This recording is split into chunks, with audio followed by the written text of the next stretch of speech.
So, good morning. Can you please introduce yourself and tell us about your nonprofit mission? Yes, good morning, Tasha. I am Ezirim Chinedu from Nigeria, the global coordinator of the African Coaches and the Yagazie Foundation, which was established in 2018 to help address communal issues in Nigeria and other parts of Africa. So we are driven by our commitment to provide a tangible impact in underserved communities across Nigeria and other part of Africa. But we're starting small because we're starting from Nigeria with the intention to spread all over Africa at some point when we get enough support. Because we so much believe that what is good for the goose is good for the gander.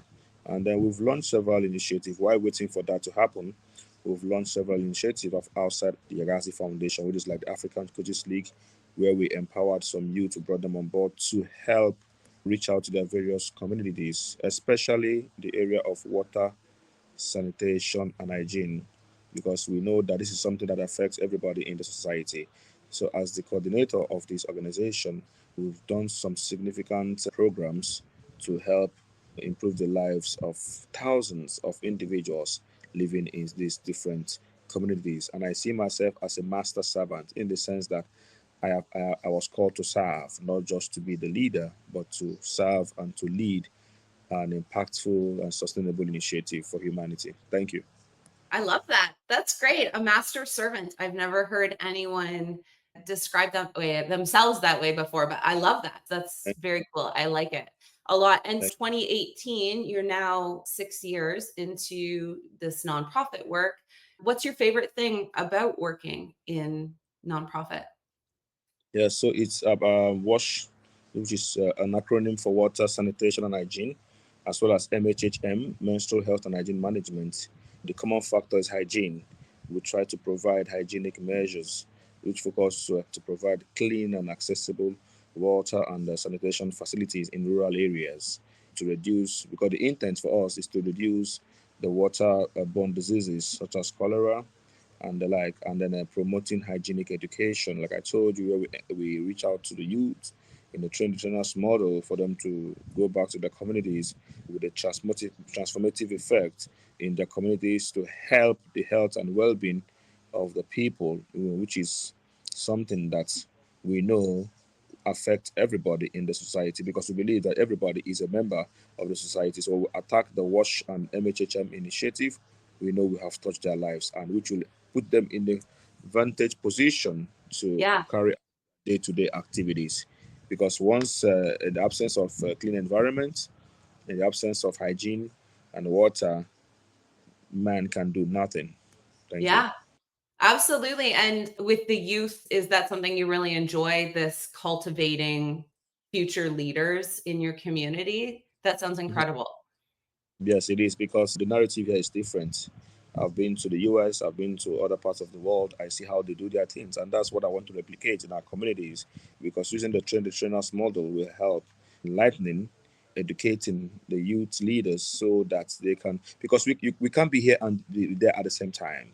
Better we empower others so that they can do the job. So that has been a passion for I and my team, to see that it's just like a candle. You have a light on your candle, a fire on your candle, and other candles does not have fire. So what we do, the model we do, is to light other candles so that there will be an illumination everywhere. For that, so to us, illumination is like impact. It's like success. So everybody will have a feel of it in their respective communities. I love that. That's a really cool, just how you said that, but candles lighting other candles and the illumination piece. It's really cool. I love that analogy. That's very super powerful. What about challenges of the work so far? Yes, the challenge is all these communities are unreached, underserved. Nobody's telling their story. Enough story is not told because a lot is happening. Each time I go to these communities, I see new things. So, telling their stories, bringing their stories, presenting their stories real time to the members of the world or to the rest of the world to see what these people are actually passing through. There's a community I went to They live hanging village. They live in a hanging village, made of wood. Houses made of wood, and the waters are so dirty. Mm-hmm. They defecate in the water, they urinate in the water, and they still use the same water. So you Yeah. see, it's crazy. Nobody's telling their story real time, and it's causing a lot of problems for them, especially waterborne diseases. And that's why I said nobody's telling their stories. I tell people funding is secondary, because funding is the enabler, but the story, to tell the story which will attract the funding. Funding don't just, you have to tell a story and share the story of the plight of the people, their stories, yeah. So no amplification of their voices. So with that, it will attract the funding, because when you say when you tell their stories, it will lead to attracting support for organizations just like ours to reach out to them, because they have problems around education, water, sanitation, hygiene, even nutrition, because it's affecting their day-to-day living activities. So the most pressing challenge, I must say, is to tell their stories. I just brought this area as an example. There are so many other areas. People who live close to the canals. In this part of the world, especially sub-Saharan Africa, we have very dirty canals versus the US and the Europe. You have a very dirty canal, and they live by the canals. It's another experience entirely. Some live in uncompleted buildings. Another crazy experience under the bridge. So different. Nobody's telling these stories exactly what the people are facing. So that's the challenge, is who is going to tell this story.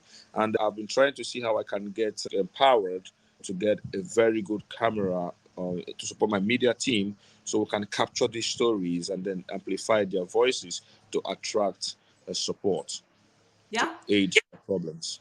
I always, when I'm coaching people on fundraising or marketing, I often say your people give to people, right? So even though we often look at it as people giving to a mission, they often want to either connect with you, the founder, or the people you're serving in some sort of way. They're looking to connect, and that's why they give, right? It government grants aside and those things that are for different reasons. But I think when you're trying to appeal to potential donors, storytelling has to be part of your mission. It just has to be. Like it really, that's what connects people to each other, is hearing part of their story and getting that opportunity to share in changing the world too. Very true. I agree Yeah. with you perfectly on that. So, how does peer support influence your success as a nonprofit founder? Yeah, I believe in collaborative impact. I believe in part of uh, cooperation, just like the Sustainable Development Goal 17, which says partnership to the goal. So connection and peer support is so instrumental, because it will help us achieve our mission, which is to put smile on the faces of these people living in distress in all the areas that I made mention. Collaborate with other organizations like non-profit stakeholders or great minds like you can enable us to share our best practices, leveraging our resources, and like I said, amplify our impact.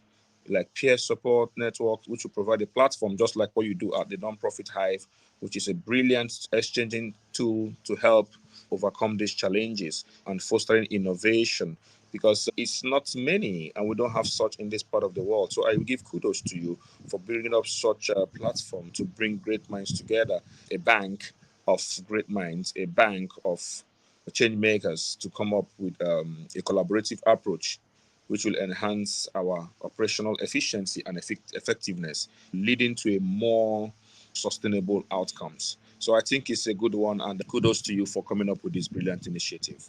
Oh, And I thank you.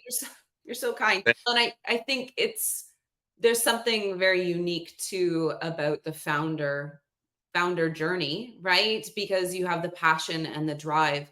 And even myself, like marketing for me, I love marketing. I am not a great financial person. I'm not a technical person. There's all these different pieces that I don't know that much about. It's not my area of expertise, but I find that peer support allows me to be bigger than I can be by myself, right? I'm able to like access other people's brilliant minds, and it helps push me forward.